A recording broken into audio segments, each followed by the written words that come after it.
Hi, this is Emily. Today we're going to be looking at naming alkenes. So I'm going to go ahead and write an example out. Okay, so here's my example. So with alkenes are always your double bonds. So here you'll have at least one double bond somewhere. You can have more. You can have like 2 to 3. It all depends on kind of how many carbons are in your chain. But for the alkene family, you want at least one double bond there. So I'm going to show you how to name this one. So the first thing you want to do when you're naming is you want to find out the number that your double bond is on. So that's probably the hardest thing for people to get.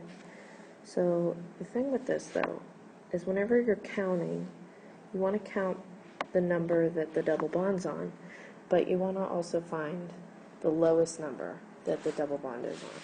So, meaning I could count from right to left, or I could count from left to right. So if I counted from left to right, I just go ahead and start numbering my carbons starting from that one that's furthest left. Okay, so in this one I have a chain of 5, and my 1's going to start on the left side. Okay, if I went the other direction, my 1 would start at the furthest that's right. Okay. Whenever you're doing this, make sure that you don't mix them up. So you don't want to like start on the left side and then say that number 2 is on the right side or something like that. You have to go in like one direction, so you can't backtrack. Okay.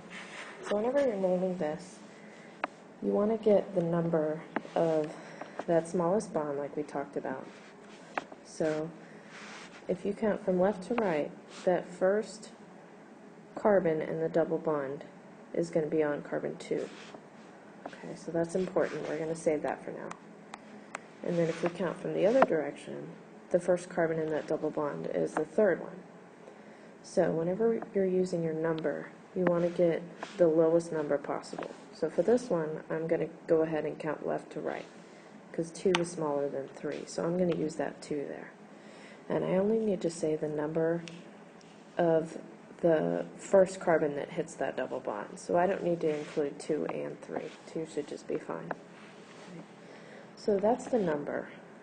In terms of the name itself for the whole chain, this pent is always going to be consistent. So with any kind of family you have, if it's a chain of 5, it's going to start with pent.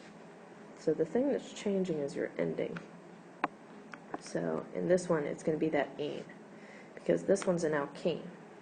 So since this is a chain of 5 and it's an alkene, my name is going to be pentene for this one.